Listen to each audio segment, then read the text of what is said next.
Can you hear me now? It looks like it is picking up some volume on my end, so I suspect that that will solve the problem.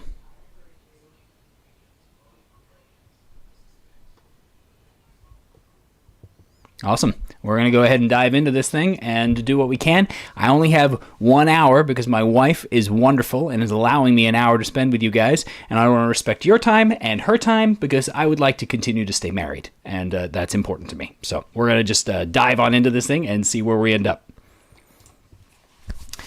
All right, so I have not spent a lot of time studying this beforehand because I wanted to be as, honestly, I'm terrible about spending the time doing it in the first place, and so you guys are kind of keeping me accountable here. If you have any questions that you want to know about, anything that's really exciting and interesting to you, go ahead and drop it into the chat, and I will dive to your specific spot. I do know that they have done a lot of stuff in the little side note things for us this time around in order to keep us able to see what all has happened in here. So I'm pretty excited about a lot of this stuff. All the things that I've heard have been pretty interesting. So let's see, weapon updates.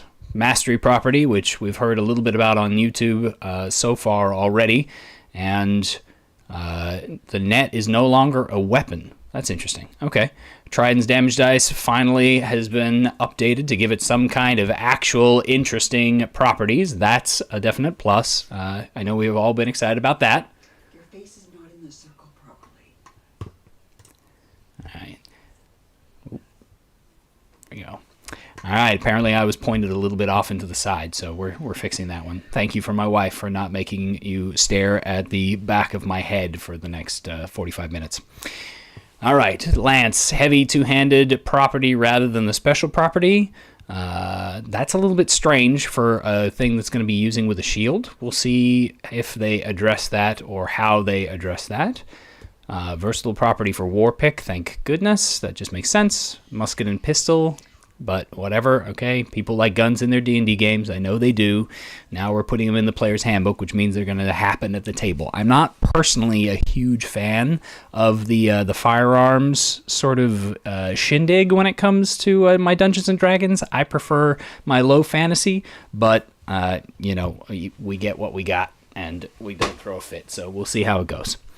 Light property is now a weapon property instead of the glossary thing. That should have happened anyway. And thrown property now allows you to draw a weapon as part of the ranged attack, meaning that you can make that dagger wielding thrower that I have always wanted to play. So I am all excited about that.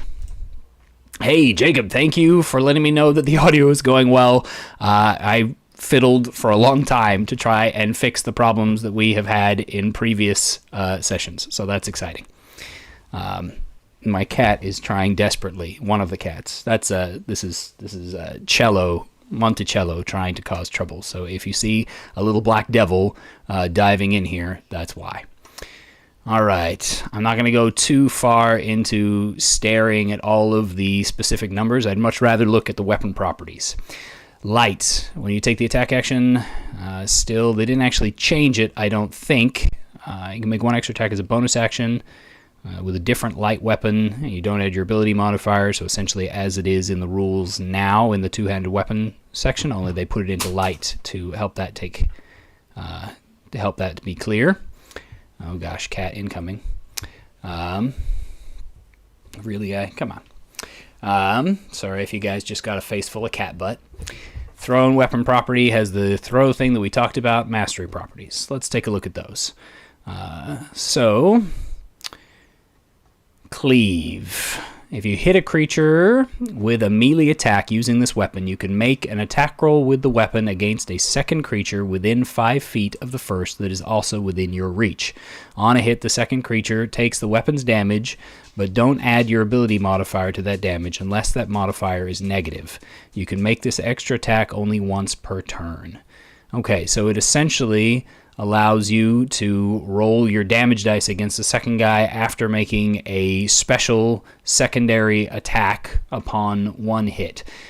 In primary situation, I figured that's probably going to be your barbarian with the D12er trying to lay out that extra little bit of damage. An extra D12 of damage to a secondary target could be pretty stinking cool in a lot of situations, depending upon how early you get access to the cleave feature.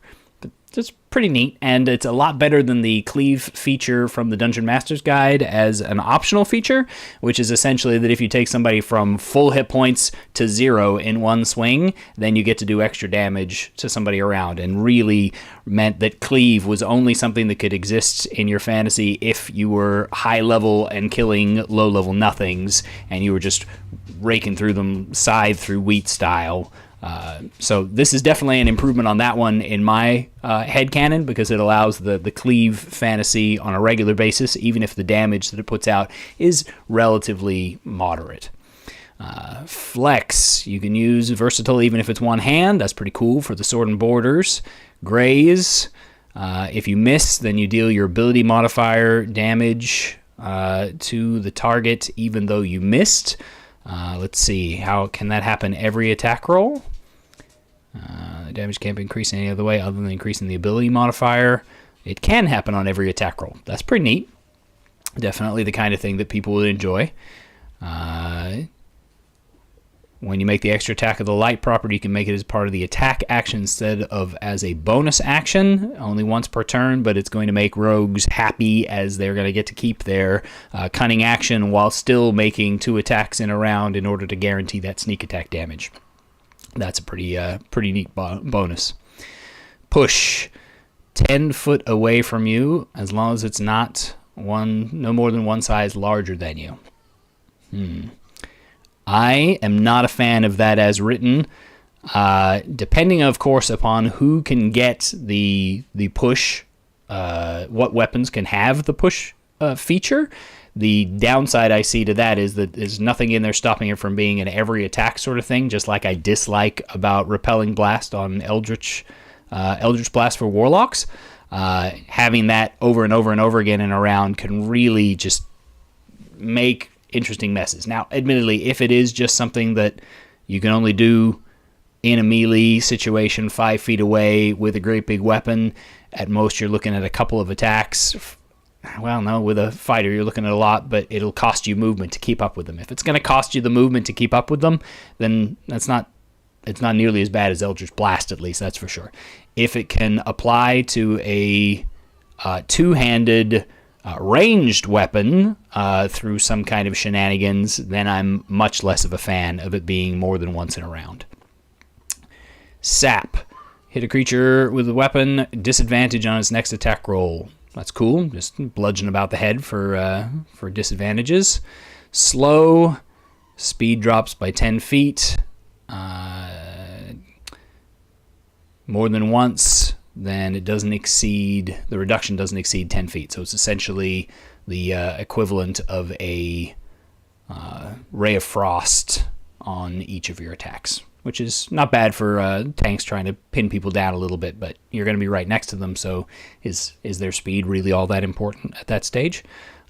You might find some opportunities to do that, and I think I heard from the broadcasts regarding it on the D&D channel that it would be applied to ranged weapons, and if you've got a 10-foot reduction in speed on a ranged weapon, far more cool for the fighter to get that tactical opportunity to just start shooting people in the legs to slow them down so that they can't reach the front liners. I like that a lot better than I like the pushback, even though they have similar sort of influence. Again, this can only apply once to any creature in a round, which means you can slow a couple of guys down, which is awesome for the fiction, but you don't just keep plugging into them and pushing them so that they're 30, 40 feet back from the fight and are effectively slowed in terms of running to you, but they're just losing rounds after round and can never make any kind of headway. I just don't like that. Topple.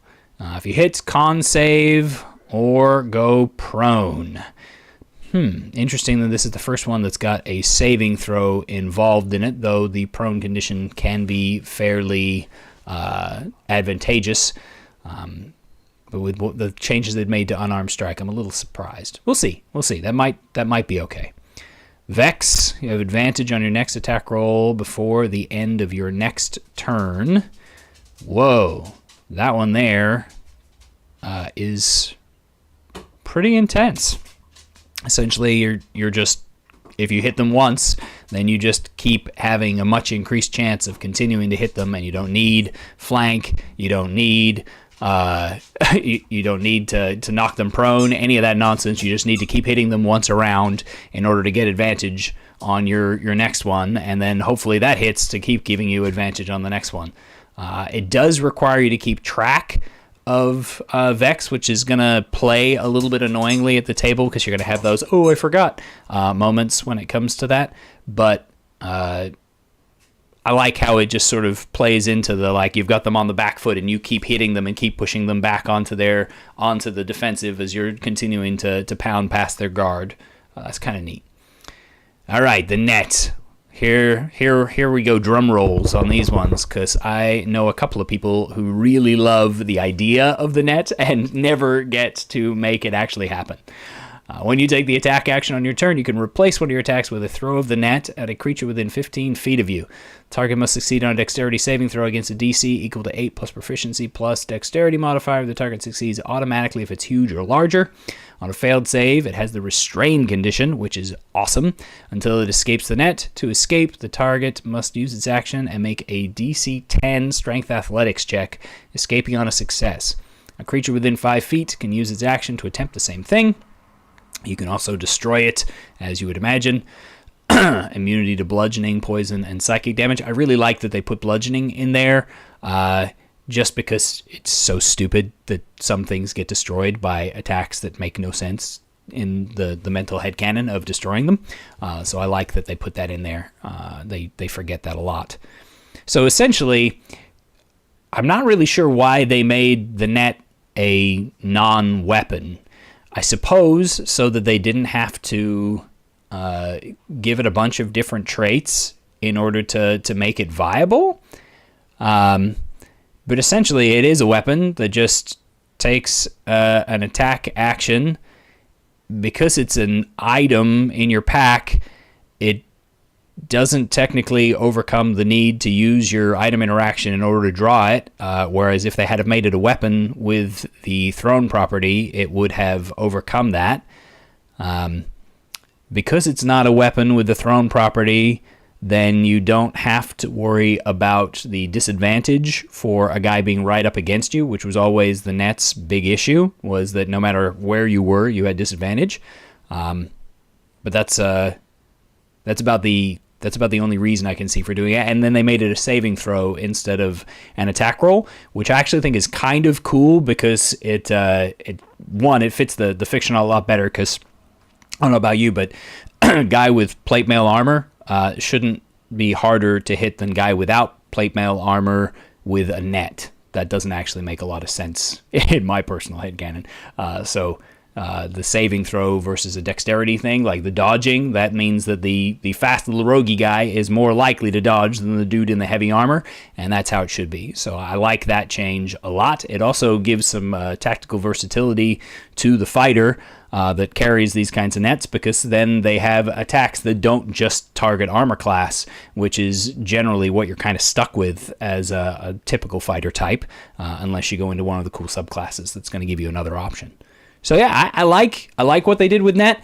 I'm not positive on all of the design reasons for calling it adventuring gear. That'd be interesting to see. Who knows? Maybe there's some other reasons later on. Oh gosh, spells. All right, if you guys are in the chat here, we have some choices to make. I only have an hour, so I would love to hear what you would like me to look at first. If there's something in here you're really excited about, the first person to shout something out in the chat, I'll go to that instead of just working my way through from front to back, which is my typical method, okay? So if there's something specific that you would like me to look at, tell me, and I will do it. That said, I'm going to keep going from top to bottom until one of you speaks up. Lots of spells in here. New spells. 11 new spells here, each one connected to a feature of one of the casters. Chaos Bolt, brought over into the Players Handbook. All sorcerers get it as a bonus spell. Eldritch Blast. Now scales only with your Warlock level. Thank you! I have been wanting this ever since they announced the new edition. I'm sorry, Warlocks, Sorlocks, and and Hexblade Paladins. That cantrip has always been an issue just because it scales no matter what, and it only takes a level to get it, and it effectively makes you the same as a fighter with a longsword two-handed with almost no effort. I'm super pumped to see Eldritch Blast only taking into account Warlock level when it scales. That's glorious. Also, Hex only deals its extra damage once per turn, and all Warlocks get it as a bonus spell. That one's an interesting one. The extra damage once per turn, I can imagine, is another balance thing, essentially along the lines of, hey, why is the Hexblade or the, just whatever Warlock dealing more single target, straight up damage with as many attack rolls as a full class fighter when they also have spells and all sorts of other versatility? By limiting Hex to once a turn, then you're essentially bringing them down to, if the spell still works the same way, top level 4d10 on 4 separate attack rolls, which is the same as your fighter is going to be able to dish out, adding your stat mod once, same as everybody else, with an additional 1d6 for the round, which is fairly minimal at the high end. At the low end, at early levels, it's going to push you ahead and be much more impactful. And the higher level you go, the less your Hex is going to influence your combat round. I'm not sure exactly how that'll feel in play. I imagine at high end, it's going to feel kind of trash. Like, why would you want to concentrate on Hex if it's only getting you a d6 per round at 17th level? Or the like? That's going to feel kind of garbage, but maybe that's intended so that Hex is like an early game freebie and then becomes less relevant as you level up and get access to more powerful things. Or maybe Hex will level and do a bigger damage dice at higher levels. We'll see. Thoughts on the snub of monks in this release? I think monks probably needed more time to go over than a lot of the other classes. Monks have always been the special snowflake of the Players Handbook, and I think that by giving a little extra time, especially with the weapon guidelines features and stuff like that, and the monk's place is kind of like this mid-ground somewhere in between the experts and the fighter types. They might need that extra opportunity to go over the monks and balance them. There's definitely some standouts in the monks that just are like excessively awesome and then like excessively trash, and opinions on monks are always so wildly different as to how they play, and I could see it being a complex fix, as it were. So I'm okay with that. Players are smarter and better looking, says Charlie, who plays a monk in my Monday night's game. Good times.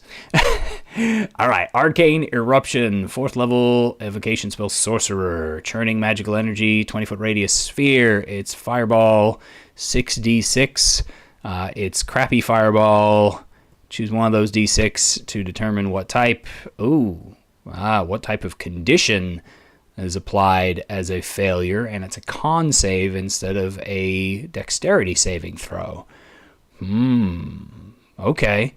So it's slightly less damaging fireball that has almost guaranteed, not guaranteed, but you have a lot of choice about what kind of thing you're going to apply to it. And the less damage it does, the better, because incapacitated is wildly better than all of them other choices by a really ridiculous margin. That's awful, actually. I do not care for that one very much. Incapacitated on your ones, is great and amazing. Blinded, though, is way more cool and fun to encounter and play. Frightened is okay. Poisoned is cool. Charmed has a lot of fun stuff to it. Deafened is a really silly option to have on there because it has almost no mechanical influence on people who are in a fight where there are explosions and swords being swung. I can see the design intent of putting the most powerful one on the natural one, but I'd like to see dazed or something of that nature rather than a complete lockdown on, you're rolling 6 dice. You have a 1 in 6 chance, essentially, six 1 in 6 chances of getting one dice on a 1. I don't know how to work out the whole proper statistical probabilities, but I'm telling you, most of the time, you're going to end up being able to choose to incapacitate your opponents with this spell, more often than not, at least. I do like the idea of being able to change the effect. I do like the fact that you can choose your damage type. I do like being able to choose the varied effects. I just think incapacitated is too much. Anything that's going to completely shut it down to where the fight stops on the enemy side is not nearly... It's a bit much for an area of effect damage dealing spell to be dropping that. It'd be kind of like... if everybody could just AoE Roltham's Psychic Lance, which already completely shuts down tons of fights. Yep, that one gets a no from me. Book of Shadows as a cantrip. Interesting. Spellcasting focus cantrips and 2 cantrips. Interesting. That's odd. Stunned would be a better natural one, David, though the downside to stunned is it's stunned gives incapacitated. So it's actually worse. No, I guess it wouldn't be better. Stunned is incapacitated only with additional unpleasant effects, right? So it not only stops you from doing the actions, but it also gives you other crap as well. Dazed, I think they're introducing, which is effectively the reverse. It's stunned without incapacitated. That would be my go-to. Together they have disadvantage on all their stuff. Maybe can only take an action and can't take reactions, but they can't take a full round of attacks. Like limiting their output of attacks with natural one on that would be great. I got no problems with that whatsoever. It's just incapacitated means you take no actions whatsoever on your turn, and at that point it's just okay, skip and round we go to the players again. Particularly if it's something that you can throw out with any kind of reliability. Admittedly, Constitution is a crappy saving throw to target for a lot of opponents, but there's still plenty that are going to fail that, especially if you can now AoE it and group and cover large areas. I would prefer Daze. Just me. All right, so Book of Shadows looks like it's a cantrip that essentially gives you cantrips and rituals and allows you to just swap them out anytime you feel like it, but it takes an hour to cast it. So it gives Warlocks a huge amount of versatility. That's a wild amount of versatility, probably the most I've ever seen on any caster. But the downside is the hour price tag, which is not huge. I'm wondering if that particular cantrip will be tied only to the tome lock subtype that they're building in for the pact. We'll see. Chaos Bolts looks like it is essentially similar to what it was before. It's a great spell, loads of fun, and used to fit the wild magic sorcerer theme really well. Probably fits the new wild beginnings that they're aiming for with the sorcerer. Create spell. Whoa. Reaction in response to you yourself casting modify spell. Arcane Focus, which the spell consumes, worth at least 1,000 gold piece per level of the spell altered by modify spell.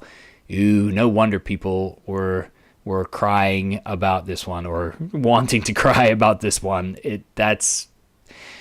Wizards are already suffering a lot from the gold tax in Dungeons and Dragons as it's currently written, and 5th edition has given out less gold than ever before. On top of that, meaning that this makes your wizard once again, especially in modern groups where a lot of the distribution of wealth is done via a straight-up division sort of method where everybody gets a fair share of the coin, and very rarely are there a lot of pooling together for specific resources. I like the idea of creating a new spell, but 1,000 gold pieces per level, that's excessive even for me, and I already charge my players to create their own new spells. Still have to meditate on it and everything, and then you have to cast Scribe spell within the next 10 minutes and add it to your spell book, but then it becomes one of your known spells. We'll have to learn what Modify spell does anyway. Eldritch Blast, 1d10s, 2 beams at 5th, 3 at 11th. Alright, still does the same thing that it did before. Hex, any changes to Hex? D6 Necrotic. Once per turn, choose a stat to give disadvantage on ability checks, same as before. You can use a bonus action to curse a new target. Remove curse removes it. That's good. That's cool. I'm not sure if that's in Hexes written. It's kind of niche. When you cast this spell using a spell slot of 3rd or 4th level, just concentration increases. Okay, so they did not change the damage type. So I do think that at the high ends, it's going to feel kind of meh with Hex. Though with the changes that I've heard about to Warlock no longer following the Pact Magic progression, they can just use 1st level spell slots to throw that out there. So that's kind of a plus, I guess. Memorize spell as a wizard. 1 minute cast. Choose one spell. Oh, cool. We have a custom spell in one of our games that essentially does this. Just swapping one spell from your book into your brain for later. And it's a ritual spell. So you can cast it in 11 minutes with absolutely no cost to yourself. And you can even do it at higher level spell slots, which wouldn't be able to be done ritually, I don't believe. That's an interesting question. I'm not sure on whether you can ritual cast something at a higher level than the base level. Yeah, I'll have to look that one up. That one I'm going to have to look up. I'm not sure. Either way, memorize spell, that's a cool spell. I like that one. A ritual opportunity for the prepared wizard to just constantly change through their spellbook, making their spellbook a more valuable item than just a list of what they can get access to once a day. That's a good thing. I like that. Modify spell using arcane formulas. Magically alter one arcane spell you have prepared. You can change its color, sound, and spell, and one of the following. Take it easy, Psycho. Thanks for joining us. You can remove a component. That's cool. That would allow you to essentially make some spells subtle if they had limited enough components, or to make spells that could be done subtly, possible to be done subtly. Like if you removed the verbal component from a spell and you were out of sight of somebody, then you could get away with having the somatic component more reasonably without alerting people in like heist situations and stealth missions and stuff. The fact that this is a ritual, meaning you can prepare it throughout the day, is going to be a nightmare to record for those wizards that are so prepared that they're going to do this over and over and over again at the start of their day and adjust spells. Can you only do it once? Okay, good. They can only do it to one spell. That's not as bad, but it definitely gives them the opportunity to prepare for some cool situations. Damage can't break your concentration if you modify for that. That's amazing for those of you that really want to have one spell stay up for as long as you can. Change the damage type. That's cool, but not a huge thing, but definitely allows people to stay on themes, which is fun, and that's cool. Hey, thanks, Pratennis. Yes, we have solved the problem, it seems. OBS was trying to chunk out way too much data for my poor rural internet connection. Technically, I think I'm using satellite right now because it'll randomly switch between. But yeah, that was the problem. All right, ritual. If it lacks the ritual tag and has a casting time of at least 10 minutes, it can gain the ritual tag. Okay, kind of niche, but fun. At least 5 foot range and not self. You can increase it by 30 times your wizard level. That's going to make some really long-ranged fun spells. Targets. If the spell affects one or more creatures and doesn't have a range of self, it now affects only your allies or enemies. Choose which when you cast Modify Spell. Wow, man. Modify Spell is awesome. I really like that one. That's really, really cool.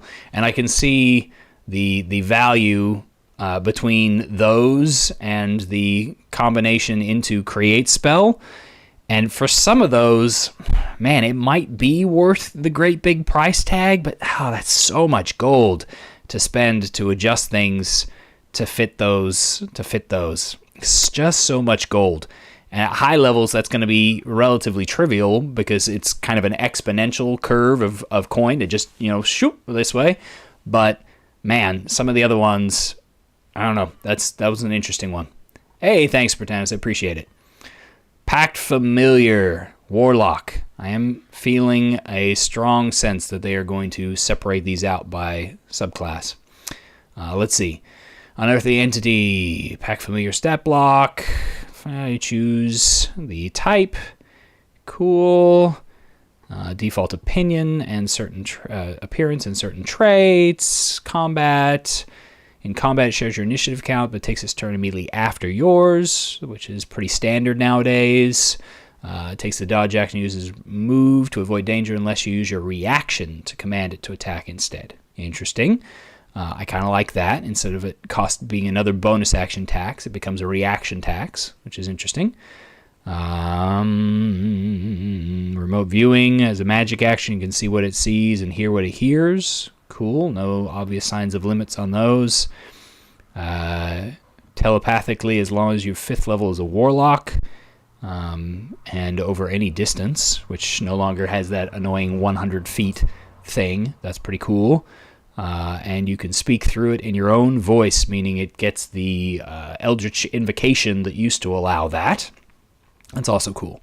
It has hit points that are not complete and utter trash for a familiar, though they are still really, really low. And it does have hit dice, so it can heal on short rests with you. That's nice. Proficiency bonus to any ability check or saving throw that the familiar makes. Any? Huh. That's interesting. It's not proficient in any skills, but it's getting your proficiency bonus to all ability checks and saving throws. And skills, just to keep in mind, skills are not their own thing. They are just ability checks with a modifier for being allowed to use your proficiency modifier. Eldritch Bond there is saying your familiar is proficient in every skill in the game. And with all tools, and with all saving throws.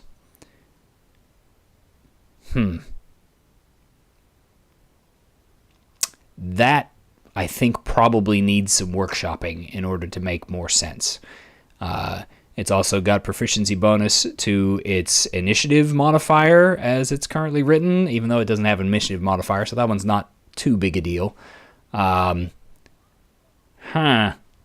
is really weird. I do not care for that one, I don't think. I think that is an overreach, and possibly, unless they're defining skill checks as separate from ability checks, then it might just be literally a dumb, one of those moments where you're just like, oh yeah, I completely forgot that ability checks and skill checks are the same thing because skill checks aren't actually a thing. I don't know. I would like to hope that they're sharper than that. I'm not going to try and say that wizards can't catch that kind of thing, but that is really odd to me. I wouldn't be too opposed to proficiency in all the saving throws because familiars are so easy to kill with those tiny little hit points that I don't really care if they're particularly good at all of the saves, particularly with that stat block there. They're not outrageously good at anything, but proficiency in all skills could make them do really weird things in a lot of campaigns. An ability check to unlock a door that they're proficient in lockpicks because they get to add your proficiency bonus to their dexterity for using tools to unlock doors. That seems a little weird for a familiar. On top of that, athletics, acrobatics, everything. That's a little much. They do get the invisibility ability as an action only until the end of its next turn. We'll have to see what the invisible conditions details are as to what breaks invisibility. Their attack does an averagey okay sort of damage. Let's go take a quick peek at the invisible condition just because my curiosity is way too piqued. Okay, 50 stinking pages in this thing. Wow. So big. Incapacitated, influence, invisible condition. If you're invisible when you roll initiative, you have advantage. Are affected by anything you target that. Attack rolls against you have disadvantage, and attack rolls have advantage. If a creature somehow sees you, as with magic or blind sight, you don't gain this benefit against that creature. Okay, so if we duck back up to the spot where we're at in all of this, somewhere up here. Nope, not far enough by a long shot. All right, so this allows a familiar to turn invisible until the end of its next turn, which means for the remainder of the turn that you got there, which allows it to move with its 40-foot fly hover speed, and do any kind of bonus actions or item interactions that it can come up with.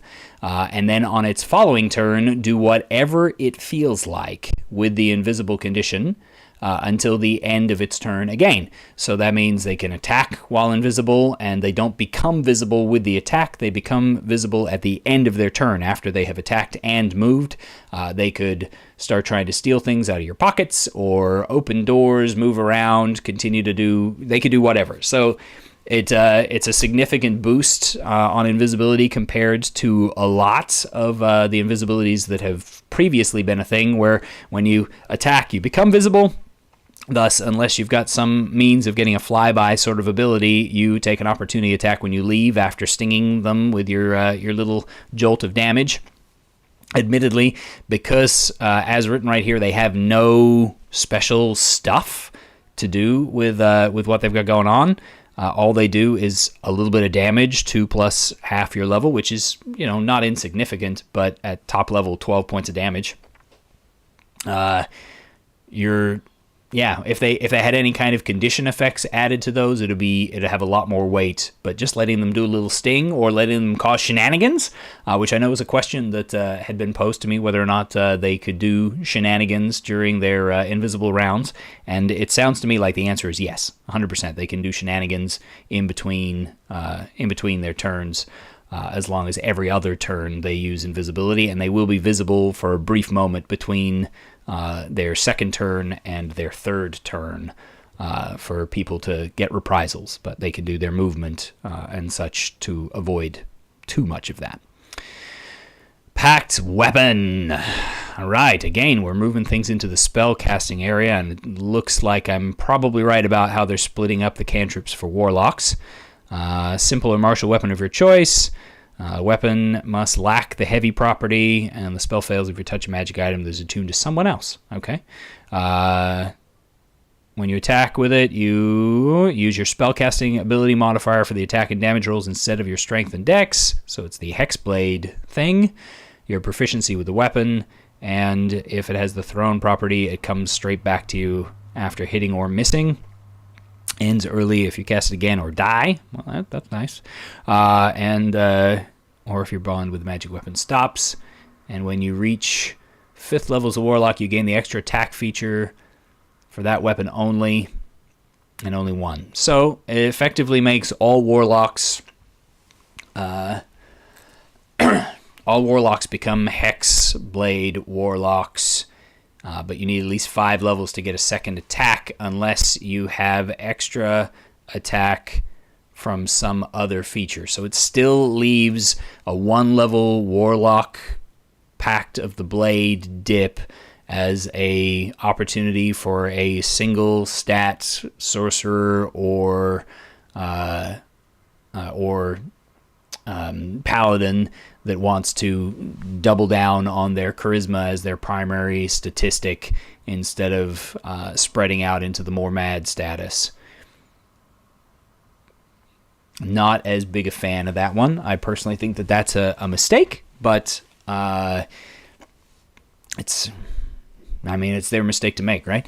And since they're talking about backwards compatibility, the assumption is that the Hexblade is going to continue into our games and campaigns anyway. I'm not sure how that would interact with this, but it's going to be a bit of a thing. I think that one... I personally, I don't mind people being single stat dependent, but I like the idea of the warlock being single stat dependent as a warlock, not just being a dip class for people to get rid of the penalties of having picked classes that have a wider spread, but because of that, more awesome and powerful abilities. The ability to like bring your mad class down to be sad, single attribute dependent, it should cost more than a single level if you're really into it. At the same time, people really love those classes, so hey, who the heck am I to tell everybody no? But that one seems a little bit a little less awesome there. Scribe spell, 2 hours per level of the scribe spell. Components, 50 gold pieces per level. Channeling through Quilling Ink, you scribe an arcane spell in your spellbook or a blank book. Okay, copy it from another spellbook or a spell scroll, or have it prepared. When the scribe is complete, the spell becomes one of your known spells in the book, appearing in its own page. Spell appears in a cipher that is understandable only to you or someone casting Identify or Scribe spell. And if the book was blank before the scribe in the book is now your spellbook. Oh, interesting. You have to cast Identify in order to recognize somebody else's spells in their spellbook. That's a pretty big and interesting change. Scribe spell will translate a spell for you, but you're going in blind. It seems a little weird.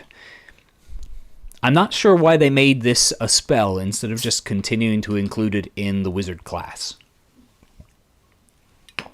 It doesn't change a whole heck of a lot. So I don't really know what the point was in that. That doesn't make a lot of sense to me. But I'll see when we get to wizards. Sorcerer's Burst. Range attack roll on a hit takes 1d6. If you roll a 6, you can roll another d6 and add it. Exploding d6 dice. Whenever you cast it, maximum number is equal to your spellcasting ability modifier, just so we don't get too outrageous. Spell's damage increases by a d6 when you reach certain levels, and those dice are going to be able to explode in order to more likely reach that spellcasting ability modifier of extra dice, meaning that at top levels, unless you've done something weird for your charisma score to go up, you're looking at the potential for 9d6 off of your cantrip if you get really lucky. I don't know what the statistical probability of that is, but it's pretty stinking cool. But you still have to make one single attack roll in order to hit with it, in order to get that exploding damage. But it puts them into the running for being on par with all the shenanigans that usually go to the warlock for now. That's kind of neat. I think I would like it if it was tied to sorcerer level, just like...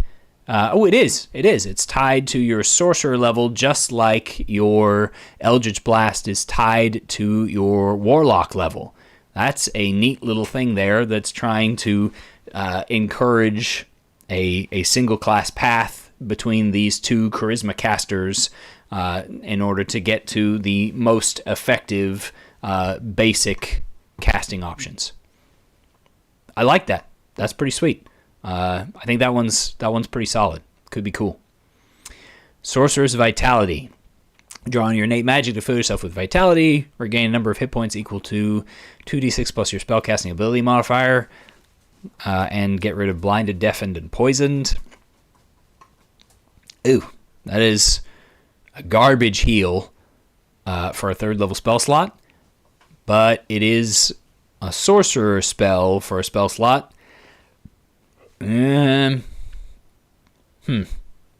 I don't know. It's not going to compete with something like the ability to get casting through another means or the Divine Soul Sorcerer that's going to be able to pull healing elsewhere. Having a heal built into the class for a personal heal is awesome and definitely allows for some more survivability for the sorcerer. But 2d6 plus your ability casting modifier and removing 3 fairly niche and or not super problematic. Like deafened doesn't really matter that much. Poisoned only matters if you don't have saving throw spells to use or automatically successful spells that are buffs or area effect stuff. Blinded is the only one that really cripples a sorcerer, but it's a fairly rare condition to get thrown out at you. I would probably drop this to a 2nd level spell for the sorcerer and be fairly confident that it wasn't out of the realm of fairness. I don't know. If you have different opinions, feel free to chime in on those ones. Sorcery Incarnate, 5th level spell, bonus action, concentration. You regain 1d4 sorcery points. That's a single action. That just happens once, okay? Until the spell ends, you also gain the following benefits. You can use 2 metamagic options on each spell you cast, provided you pay the cost. You have advantage on the attack rolls of every spell you cast. Interesting. I'm not sure if that lines up to a 5th level spell. Obviously, using 2 metamagic options is awesome, but if sorcery points are still tied to long rests, then you're going to burn through those suckers like crazy, and 1d4 sorcery points, even assuming that you're casting this 1-minute spell with the intention of using it in a 3-round fight, which is probably the average for an actually pretty intense battle, you're going to use a lot more sorcery points than you're going to gain back. It's barely going to make it's barely going to make a dent in there. Spartanus says that sorcerers are not as good as necromancer wizards. What about necromancer sorcerers, though? Right? That could be fun. I'm just saying, right? You gotta spread your wings a little and fly. Okay, try some different stuff. Advantage on the attack rolls of every spell you cast. If you're a blaster, that's downright solid. Particularly if you're then twinning spells, quickening spells, and otherwise dumping all of your sorcery points into a whole ton of attack rolls. Having advantage on all of them will definitely allow you to nova through your sorcery points in a pretty impressive fashion. I would have to do some theory crafting on the numbers as to whether or not that would push the class too far for that brief period of time, but it's a 5th level spell slot that you're losing for it. So 5th level spell slots often, change the game in a fair manner. It'd be worth checking out. All right. Feats in here, most of these we're going to skim through because I don't care about the epic boons. Nobody plays to those levels and wants to keep at it for much longer anyway. So those are really just sort of a trap. It's a trap in some regards. I'm not worried about them. Increase your strength or dex by 1 for Weapon Master and allow you to use the mastery property of one kind of simple or martial weapon of your choice. Okay, what does one kind of simple or martial weapon mean? Is that one specific simple or martial weapon, like longsword is one kind? Probably. we'll see. And when you finish a long rest, you can change the kind of weapon you choose to another eligible kind. Okay, so that's pretty neat, just so that somebody else can actually interact with that, and it replaces the Weapon Master from the Player's Handbook, which was hot garbage. So this allows you to interact with the mastery system and have a boost to a stat, which is a definite must for something that minor or niche and whatever, but it gets more people in there. I can see a lot of people, if the system stays the way that it is right now, I could see a fair number of people that would want to engage in Weapon Master in order to get access to those rider traits. They can Blade Singer Wizards and your Blade Warlocks, if the Rogue doesn't have access to them, the Rogue's definitely going to want access to that noise. So lots of cool stuff that could come from that. So definitely almost a taxi feat at that point, and definitely a must. All right, here's the situation, folks. We have 7 minutes remaining, and we have 5 classes. There's no way that we're getting in there. So in the chat, if anybody could give me one of the classes that's covered in here, and we're going to try and blitz through it as fast as I can, and the others are going to have to wait for another day. Drum roll. Who's first? What do we got? Warlock. Skippy, you win. All right, let's find it. I'm excited with that choice, actually, because I think that the changes to the Warlock have the potential to be one of the biggest changes in this edition. Primary ability, Intelligence, Wisdom, or Charisma. Wow, that's interesting. Right off the bat, we are jumping in there with making Warlocks a versatile primary stat. Coupled with the changes that they made to the Pact Blade, that grows even more wild and crazy. That's pretty intense, honestly. We shall see. All right, Pact Boon spellcasting. They have become a half caster like a paladin or a ranger. That's exciting. They still prepare their spells in a unusual manner here. Not certain if that is the same for all half casters, but it's not the same as what they have touted out for single classes as far as I was aware. Cantrips remain fairly low in number. Invocations now cap out at a slightly higher number, but are picked up in similar spots. Invocations at 2nd level, subclass at 3rd. Your Pact Boon right off the bat, making it a dip class for Pact Boons, which if those lead to your cantrips, that's where I think we're a little bit sketchy. Feats, Eldritch Invocation. Okay, so they're including Eldritch Invocations on the class features list just to make it look like there's something happening there. Whatever, if it makes you feel good, right? Like, yes, with not having the dash there means that there's no dash there, and people can realize that they get the invocation that they could also see by looking on the little chart. Whatever. Design notes. Medium armor is now included in the class's armor training. So they, again, Hexblade just lost out, and everybody's now a Hexblade. Pact Boon has moved from 3rd to 1st. Now gives you Eldritch Blast, Hex, and a spell of your choice from a group of 3, all of which are now exclusive to Warlocks. Well, we pretty much saw that coming. Pact Magic has been replaced by Spellcasting. Eldritch Invocation to cap at 9 instead of 8. Mystic Arcanum are now an Eldritch Invocation option. Okay, and now it's a tax to your Eldritch Invocations. Okay, Contact Patron is an 11th level feature and likely kind of the Divine Hail Mary.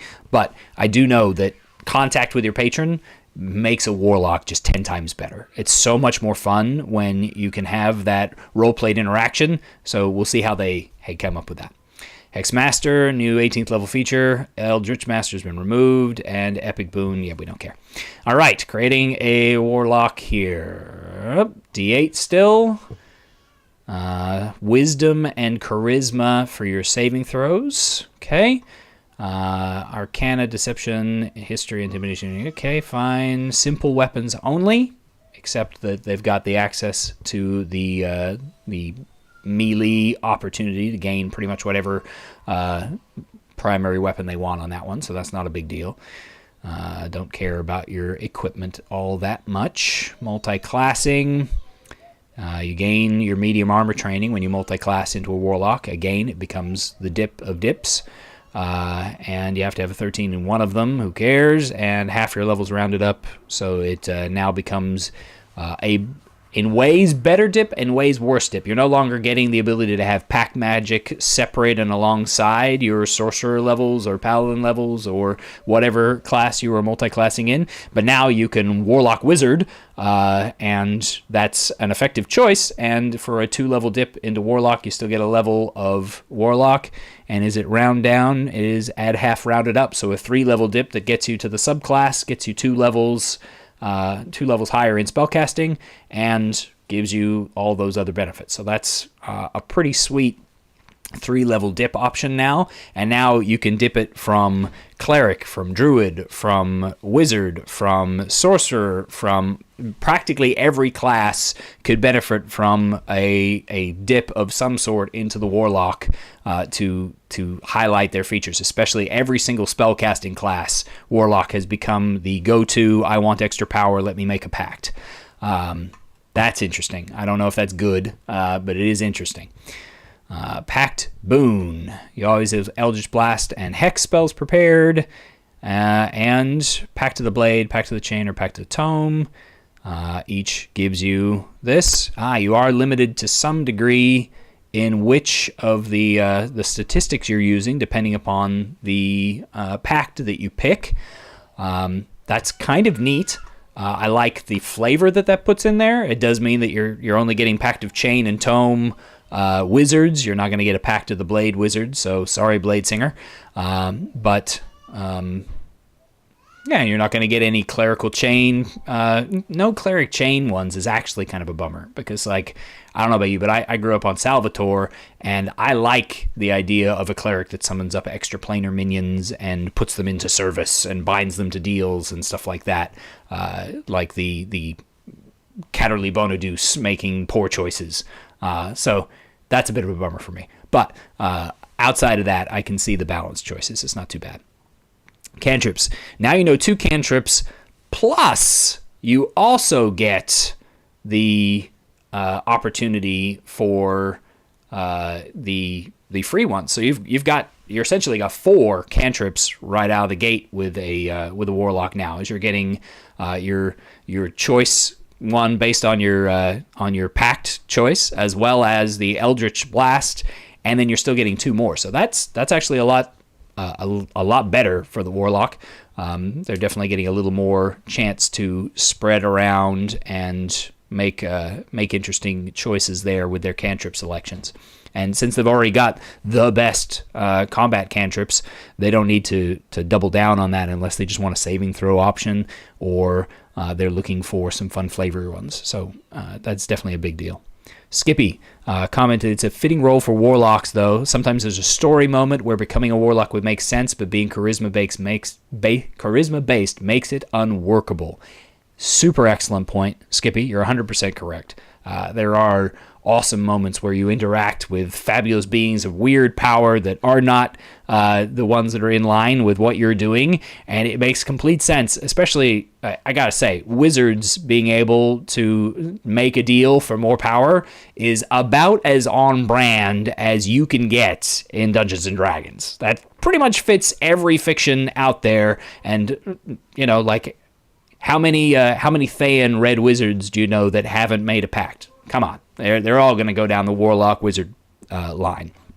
So if we're trying to turn warlocks into the ultimate dip class for the spellcasters so that we can support the story of that, I like the story of that. I just want to make sure that it's also a steady balance option that doesn't overshadow. Because right now, the Eldritch Blast thing, I've always felt like that kind of overshadowed. But again, since we're tying that to your warlock level as a dip, the Eldritch Blast option is actually the least favorable dip choice, whereas the weapon option would be far superior and the Pact of the Chain for the cool familiar is pretty on point too.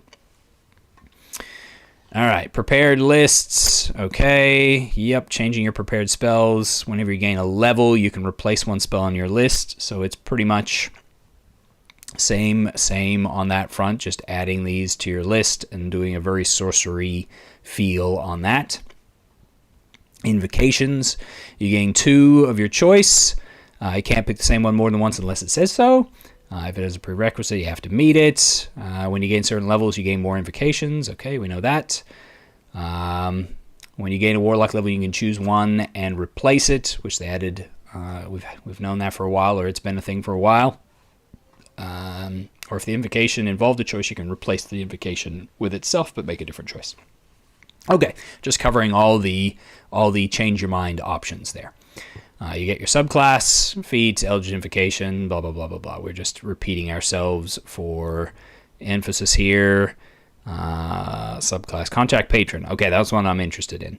You always have the contact other plane spell prepared. With this feature, you can cast a spell without expending a spell slot to contact your patron, and you automatically succeed on the spell's saving throw.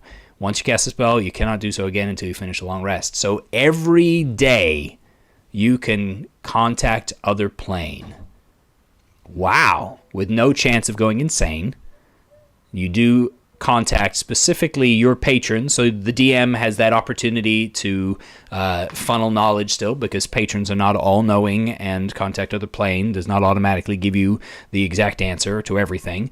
But being able to cast that once every day means pretty much, why would you not? You hit 11th level, why aren't you going to try and seek extra knowledge and answers every single day and have a daily interaction with the powerful being that you're tied to, which from a roleplay standpoint is going to be loads of fun. Like, I know that I really enjoyed that in one of our campaigns where we had a genie warlock, and every time they went into their little bubble house, we made sure that one or more of the patrons was there, and having that constant interaction made that so much more fun.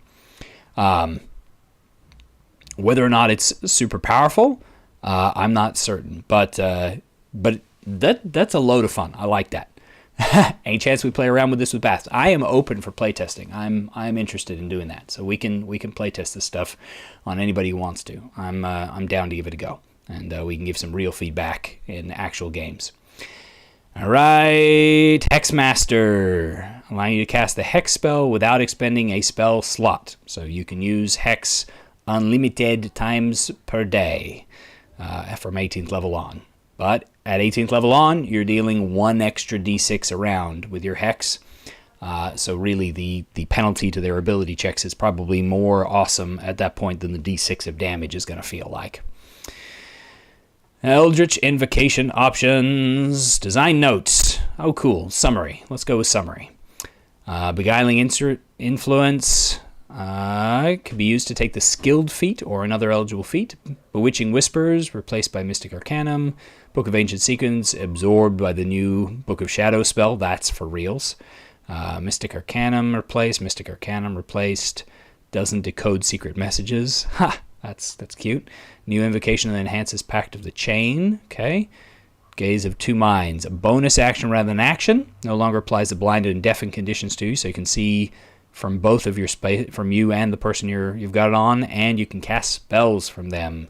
That's pretty cool. Gift of Protectors imported. Hexer. New invocation that enhances Hex. Ooh. Lessons of the first ones. New invocation allows Warlock to dabble in different areas. Yeah, we heard about that one. Life Drinker, 9th level rather than 12th, and deals 1d6 extra damage and it heals you. Life Drinker used to add your charisma modifier to the damage, I believe, which obviously meant that it added 5, and obviously meant that for all the Hexblades out there, you added plus 10 to all your damage rolls.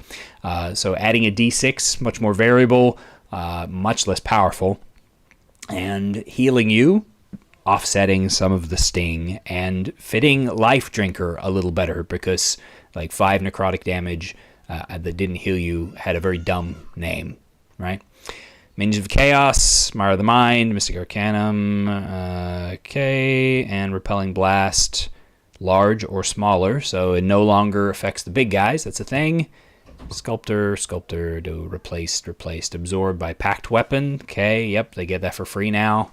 And absorbed by packed familiar, yep, gives you true sight. What? Holy mackerel! Witch sight now gives you true sight. Yowza! That's intense. Okay, let's take a look at a couple of these. Eldritch Blast, still the most powerful cantrip in the game because you can add your spellcasting ability modifier to the damage rolls. Still makes it wackadoo and awesome, but only for single-classed warlocks now. No dip ultra power. So a single class warlock has the same damage output effectively as a single class fighter in that general vicinity there. D10 plus mod plus a couple extra modifiers. I can live with that now that it's no longer a dippable ability to just make anybody that good. Armor Shadows, same Sudden Step, Beast Speech. We're looking for changes here. Devil Sight, everybody loves that. Detect magic without a spell slot, so good. Rune Keeper doesn't decode secret messages. Okay, Favor the Chain Master. This is the new one. Now gives a special ability whenever it hits with its Eldritch Bite. Remember, it can go invisible, hit you with its Eldritch, with its attack, and leave, and then become visible after it has already dipped out on you. So that's a thing. You can choose every time you cast it what kind of cool thing it's coming up, or at least it should tie to your patron, because let's be real, that just makes more sense. Target is invisible condition. That condition is suppressed, and it does advantage, so it's the equivalent of hitting them with a guiding bolt. Speed reduced by 15 feet and can't take dash or disengage, so slightly tanky or like sticky to keep people in place. Medium smaller, it has the prone condition, just automatically dropping somebody if you hit them with their attack roll. No saving throw, that's cool.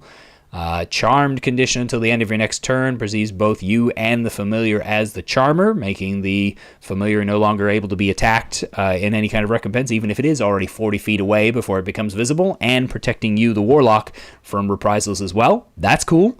Unearthly Toxin, poison condition, Whispers of the Grave, frightened condition. Till the end of the next turn, you choose whether the target is frightened of you or the familiar, so that you can decide who he has to be able to see and who he can't move towards. All right. False Life without a spell slot. Gaze of Two Minds. We already sort of touched on that in the other bits there. Gift of the Protectors. Protectors, thank you. Creature can use its action to write its name. Any creature whose name is on the page is reduced to 0 hit points but not killed outright. It magically drops to 1 hit point instead. Once this is triggered, no creature can benefit from it until you finish a long rest. As a magic action, you can raise a name on the page by touching it. So it's effectively a group-wide, one-use death ward. Number of names equal to your proficiency bonus. I don't know if that came from somewhere else, but it's kind of cool. I like it. Hexer, here we go. Hex has a range of 600 feet. And it gives you advantage on any Constitution saving throws you make to maintain your concentration on that spell. Man, okay, that's kind of dumb. I don't really care for that one. Lessons, the first one, skilled. Any feat that is available to first level characters and it lacks prerequisites. You can only take lessons of the first ones once, but it does mean that a warlock gets to have one more feat than everybody else as long as it's a first level feat, which means it's not going to add to your stats, I believe. But it's still pretty cool. First time you deal necrotic damage with this invocation on each of your turns, you regain a number of hit points equal to necrotic damage dealt. So it deals an extra D6 on every attack roll, but it returns a number of hit points equal to the necrotic damage dealt on only one of those. And you do have to be a 9th level warlock or higher, so it's not something that people can dip into in order to cheese it out by becoming a high level fighter with a first level packed blade option. So essentially just adds d6 to each of your hits, and you're going to be using a weapon to deal it. Still not 100% on whether or not your packed weapon can be a bow. If it can, then I'm not as big a fan, but if it can't, then that's pretty sweet. That's not too bad. Upping melee is a good thing, because melee has enough challenges in its life without taking away all its good stuff. Myriad forms, alter self at will. Misty vision, silent image, mystic arcanum. Okay, this is the big one that we need to know about. Oh, we are over time. Ah, gosh, darn it. We really need to end. This thing is so long. You can take this thing more than once, and essentially it just adds a 1-a-day spell, just like the Mystic Arcanum things do, and it's kind of taxy at high levels, which is why they're giving you at least one of them. It's going to be kind of a tax. So you're definitely losing out in the spellcasting department on that, but you're gaining in others. So, yeah. Otherworldly leap, repelling blast. Ooh, does it tell us anything good? Large or smaller, you can push that creature horizontally up to 10 feet away from you. Okay, they left it with constant, unlimited numbers of hit. Boo hiss. Okay. All right. I'm going to leave off here because I'm already over time and I want to stay married. So we will have to pick up with subclasses and with the other classes some other time. I hope you've enjoyed watching this or coming in here through with me. And thank you, Skippy, for picking the Warlock to go through. I like a lot of the changes. I would say in a summary sort of stance on what we looked through today, I like the weapon system that they put in there. I still obviously need to see how it interacts with fighters and barbarians, but that'll have to wait for another time. And the changes to Warlock, making them the ultimate in multi-class options, I can see how that fits the fiction of the Warlock, and in that manner I approve. Because anytime that we're tying our game more closely to the narrative in the mechanics, we're improving the depth of the game without adding a ton to the complexity of the game. And depth is good when it doesn't add too much to the complexity. I am not certain whether or not I really like exactly how it was done in a couple of places. I love what they did to the Eldritch Blast, but there's a couple other spots where I feel like it leans into the multi-class thing just a little too hard, maybe, particularly for the melee classes. But maybe the goal is to make every class as single attribute dependent as possible. But you shouldn't have to multi-class to do that if that's the goal. We'll see in future releases and further into this if any of that's the case. For now, thank you so much for joining me here and giving me somebody to talk to so that I'm not just going through this on my own. It really helps and keeps me accountable to it. And I'm going to set up another stream soon to continue going through it because odds are good that I will be busy prepping for this week's 7 games and dealing with other YouTube streams and such, and will fail to do it if I don't have you to help me get through it all. So I look forward to going back into it there. And to all my players who joined me today, thanks, guys. Appreciate you, and I'll see you soon. So have a great night, and remember, there's always other opinions out there. Take care.